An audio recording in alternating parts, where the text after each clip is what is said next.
कानपुर देहात में bulldozer action के दौरान जिंदा जलकर मां बेटी की मौत। प्रदेश में बढ़ा सियासी पारा। उत्तर प्रदेश के कानपुर देहात में अतिक्रमण हटाने के दौरान मां बेटी की जिंदा जलकर मौत हो गई। अब इस घटना को लेकर प्रदेश में सियासत तेज हो गई है। प्रदेश सरकार की मंत्री प्रतिभा शुक्ला मृतक के परिवार से मिलने पहुंची। वहीं आज मां बेटी की मौत के बाद परिजनों से मिलने कांग्रेस का प्रदेश स्तर का प्रतिनिधिमंडल कानपुर देहात के मड़ोली गाँव पहुँचेगा। इसके साथ ही प्रदेश अध्यक्ष ब्रिजलाल खाबड़ी, प्रांतीय अध्यक्ष अनिल यादव समेत जिला कांग्रेस कमेटी का प्रतिनिधिमंडल भी गांव पहुंचेगा। आपको बता दें कि मृतक मां प्रमीला और बेटी की मौत के साथ ही पति कृष्ण गोपाल दीक्षित भी बुरी तरह झुलस गए हैं। वहीं कानपुर रेंज के आईजी, एडीजी सहित कमिश्नर राजशेखर भी मौके पर पहुंचे थे। दरअसल कानपुर देहात में प्रशासन सरकारी जमीन से अवैध कब्जा हटाने के लिए पहुंची थी, लेकिन जिस घर को गिराया जा रहा था वो लोग खुद को आग लगाने की धमकी दे रहे थे। तभी प्रदर्शन के दौरान ही अचानक वहां पर आग लग गई, जिसमें मां बेटी की जिंदा जलकर मौत हो गई।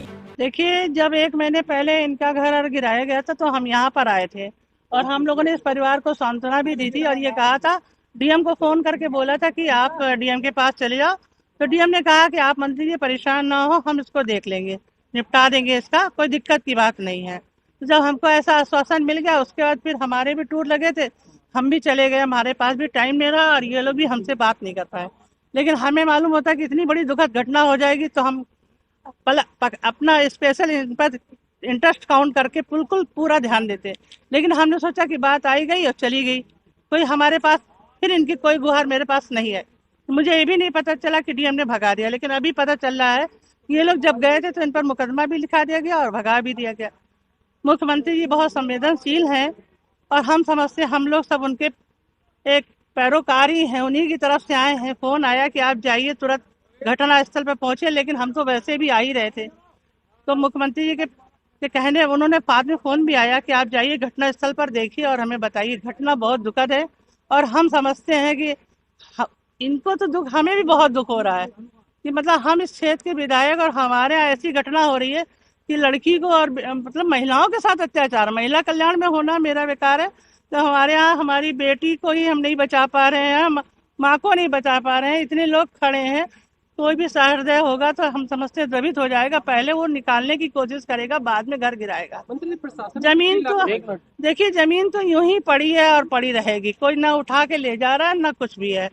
हम समझते हैं कि मुख्यमंत्री जी हमारे बहुत ही संवेदनशील है और बहुत इस बात को संज्ञान लेंगे और उचित न्याय होगा। जो भी इसमें दोषी पाया जाएगा उनको सख्त से सख्त सजा मिलेगी। हमारी ताना अरोरा गांव मडोली में एक अतिक्रमण हटाने हेतु एसडीएम मेहता और कुछ उसके साथ यहाँ पे पहुंचे थे और जब वो पहुंचे हटा रहे थे तो जो प्रथम दृष्टया हमें जो पता चल रहा है कि एक महिला और उनकी बेटी अंदर आए थे झोपड़ी में और अंदर से बंद करके अपने आप को मतलब जला लिया है।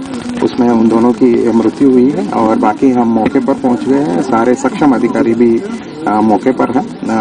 फिलहाल अभी पूछताछ चल रही है और बातचीत भी चल रहा है। इसमें जिनका भी गलत रवैया हो और कुछ भी गलती हो उनको हम अपेक्षेंगे नहीं और उसमें कार्रवाई करेंगे। दादा, क्या नाम है आपका? कृष्ण गोपाल दीक्षित। ये आप जल गए हैं, कैसे जल गए? ये लोग आए, एसडीएम तहसीलदार और ये अशोक दीक्षित, अनिल दीक्षित, तनिया दीक्षित, बड़े वो दीक्षित, मतलब काफी लोग आए गाँव के। गेंदन की लड़कियां गेंदन आके बोले आग लगा दे, तो आग लगा दी। हम लोग अंदर तो जो है और बाकी तो निकल आए, हम लोग बड़ी मुश्किल निकल पाए। अच्छा, आप इतने जले हैं, आपको अभी तक प्रशासन कोई मदद नहीं मिली? कोई मदद नहीं, ये जलते हुए भाग गए लोग। आप किसको जिम्मेदार मानते हैं हत्या का? हम ये गौरव दीक्षित है, दिल्ली में वो ड्यूटी कर रहे हैं आर्मी में, और ये जो है निक्कू। अच्छा, जिला प्रशासन क्यों आपका गिराना चाहता था? ये गौरव दीक्षित जो है ना, ये इनसे मिले लेखपाल से और ये एसओ से, ये मिल के जो है रुपये से दे के जो है गिरवा दी जो है जबरदस्ती गिरवा दी। अच्छा, डीएम से भी मिले थे आप? क्या डीएम ने क्या आश्वासन दिया? मिलने नहीं आई और वो जो है वो जो एसपी साहब जो है मारून तो हटा के भगा दी। अच्छा, हाँ, बोले जो है न्याय मिलेगा। न्याय की जगह आप पर क्या मुकदमे भी लिखाए गए थे? हाँ, मुकदमा लिखा दें, 8 लोगों ये जो है लिखवाए गए। मेरी मांगे यही है कि डिप्टी सीएम या सीएम आके यहाँ पे आके वो खुद देखें आके कि यहाँ पे क्या हुआ है, कौन सा नरसंहार हुआ है। पुलिस ने मुकदमा लिख दिया है 3 दर्जन से लोगों के ऊपर, इसको क्या मानते हैं आप?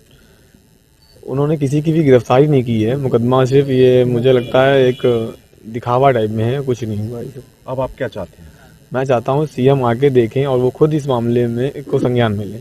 और क्या मांगे हैं कार्रवाई में? क्या चाहते हैं?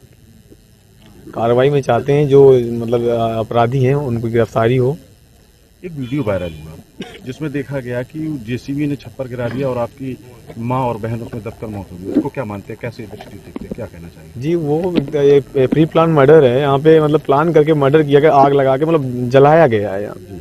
उसमें हम और अपने पिताजी ये 2 लोग बाहर निकल आए हैं। तो पिताजी को गंभीर चोटें भी आई हैं, मुझे भी आई हैं, मुझे हल्की फुल्की आई है, लेकिन उन्हें ज्यादा आई है। जिलाधिकारी मौके पर नहीं है? जिलाधिकारी तो देखने भी नहीं आई यहाँ क्या हुआ कैसे हुआ, कुछ हुआ। क्या कारण लग रहा है आपको? वो खुद इस षड्यंत्र में साजिश में शामिल हैं, इसलिए वो यहाँ नहीं आई। एडीजी साहब हैं, आईजी साहब हैं, आपसे बात हुई है, क्या कहा उन्होंने, क्या आश्वासन दिया है? वो बार बार मुझसे यही कह रहे हैं कि मतलब कि पोस्टमार्टम के लिए मिट्टी उठाओ मतलब करवा दो, और आश्वासन कुछ नहीं। रात के समय पोस्टमार्टम के लिए शव जा रहा था, फिर आखिर क्या वजह हो गई जो आपने नहीं जाने दिया? मुझे लगा कि वो जो एक डीएम का जो वीडियो था वो वायरल हुआ है कि मतलब हम लोगों ने आत्महत्या की हुई है, तो मुझे लगा कि मुझे ही और मुझे पे कुछ मुकदमे लेखपाल के या मेरे ऊपर खुद लगाए गए हैं। तो इस चक्कर में मैंने सोचा कि मुझे ही इसमें फंसाना चाहते हैं। इससे पहले भी मुझे फंसाया गया हुआ था, मुकदमे भी मेरे ऊपर लगा दिए गए थे, और इस जगह का मेरा वाद भी दाखिल था कोर्ट में, जिसको मैंने बताया भी, लेकिन उसका कुछ भी नहीं। सर, राज्य मंत्री आई थी आपके पास, क्या आश्वासन दिया? क्या लगता है कि सीएम योगी को लाने में सक्षम है? ये उन्होंने कहा कि सीएम से मुलाकात कराएंगे, बाकी उनकी बात मतलब कुछ भी संतुष्ट नहीं उनकी बातों से। आगे क्या रणनीति रहेगी? कब तक ये शव है, अंतिम संस्कार भी होना है? जब तक सीएम या डिप्टी सीएम यहाँ नहीं आते हैं तब तक यहाँ से शव नहीं उठाया। Bureau report, team ANN news.